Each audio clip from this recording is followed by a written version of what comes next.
pria ini baru membeli rumah. Baru tinggal sehari, ia menemukan bangunan itu bengkok. Lalu ia menaruh kelereng di lantai dan mengira lantai itu tidak rata. Tapi di tengah malam, pada saat turun hujan lebat, dinding penahan bangunan retak. Begitu pula dengan tanahnya turun beberapa senti.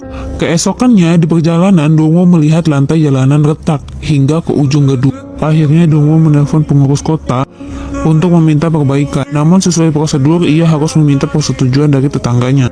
Akhirnya ia menelpon tetangga untuk berdiskusi, tapi para tetangganya menolak untuk menandatanganinya karena mereka bingung siapa yang akan bertanggung jawab. Mereka merasa ini hanya kecurigaan Dongo saja. Mereka merasa tidak ada masalah dengan gedung ini. Mereka tak tahu bencana yang akan datang. Lalu hari berikutnya, Manso melihat tetangganya menjemur baju. Lalu ia bertanya, apakah ada air? Seketika tetangganya akan menyemprotkan air ke arah Manso. Tiba-tiba, bangunan mulai bergetar. Tanah yang retak semakin melebar. Dongon mengira ada gempa bumi. Ia segera mengambil foto keluarga dan berlari keluar. Namun saat melihat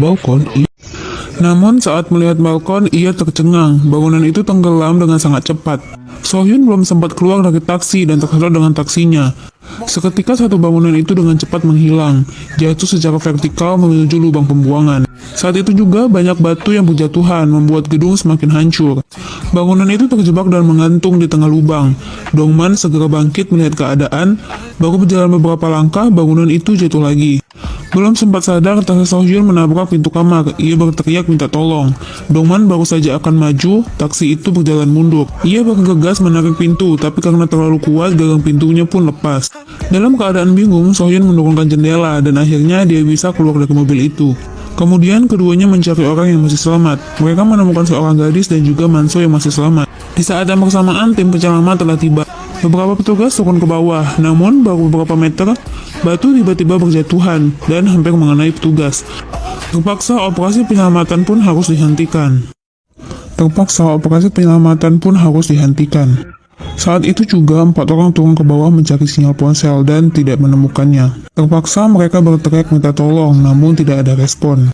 Tiba-tiba Manso mendengar teriakan minta tolong, dan mereka segera mengangkat puing-puing. Ternyata itu adalah anak Manso. Ia mengira anaknya pergi ke warnet. Lalu, yang lebih menakutkan lagi, bangunan itu makin tenggelam ke bawah, dan mereka kehilangan keseimbangan. Sohyun merosot ke bawah dan akan terjatuh ke jurang. Jo yang tepat di atas Sohyun akan menariknya, tapi jarak mereka terlalu jauh. Untung saja ada kabel dan ia merangkak mengambil kabel tersebut, tapi tiba-tiba sebuah batu meluncur ke arahnya. Untung saja Jo bisa menghindar. Lalu ia melempar kabelnya. Mereka bekerja sama menarik Sohyun ke atas, namun kabelnya tiba-tiba putus. Manso yang berdiri di ujung gedung seketika hilang keseimbangan dan masuk ke dalam rawa-rawa. Jo melemparkan kabel, tapi tiba-tiba anak Manso terjun ke bawah ingin menyelamatkan ayahnya. Namun kabel di tangan mereka terlepas dan perlahan tubuh mereka mulai tenggelam. Dongman mengangkat kursi dan memecahkan kaca. Seketika lumpur langsung masuk melalui jendela dan mereka buru-buru menggali lumpur. Akhirnya ayah dan anak itu selamat. Tapi saat mereka putus asa, tiba-tiba tim penyelamat menurunkan makanan serta telepon satelit. Mereka akhirnya bisa berhubungan, tapi saat baru menghubungi, Dongman baru tahu jika putranya juga terjebak di dalam gedung. Kepala pemadam menyuruhnya tetap diam dan menunggu penyelamatan. Tapi sebagai seorang ayah, ia ingin menemukan anaknya secepatnya. Namun saat mencari anaknya, langit tiba-tiba hujan. Bangunan mulai runtuh kembali. Yang lain langsung mencari tempat perlindungan, sementara hanya Manso dan Sohyun yang memegang talinya.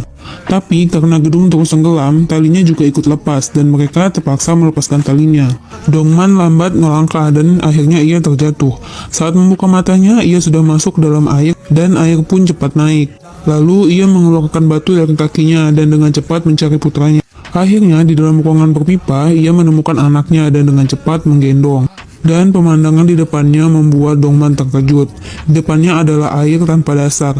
Jika ingin selamat, ia harus memanjat ke atas. Dengan susah payah, akhirnya ia sampai ke atas dan bergabung dengan yang lainnya. Namun bencana yang lebih besar ternyata menunggu mereka. Air terus naik dan mereka harus segera keluar dari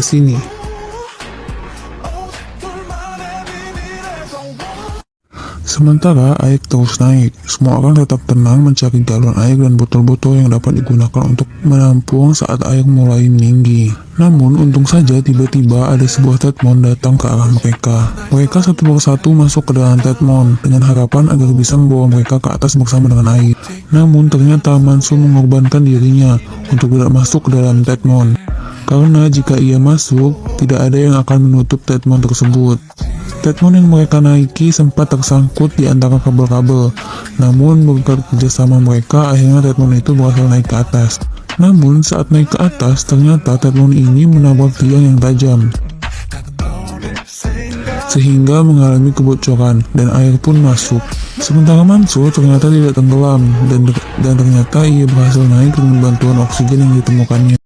Manso yang naik ke atas bersama dengan oksigennya membantu agar Tedmond tersebut lepas dari tiangnya. Akhirnya Tedmond itu berhasil lepas dari tiang yang tajam tadi. Karena bocor, maka tangan Sohyun digunakan untuk menampal Tedmond yang bocor tadi. Kaki Manso ternyata tersangkut di tali yang tersambung dengan Tedmond, maka ia ikut ke atas bersama dengan Tedmond tersebut.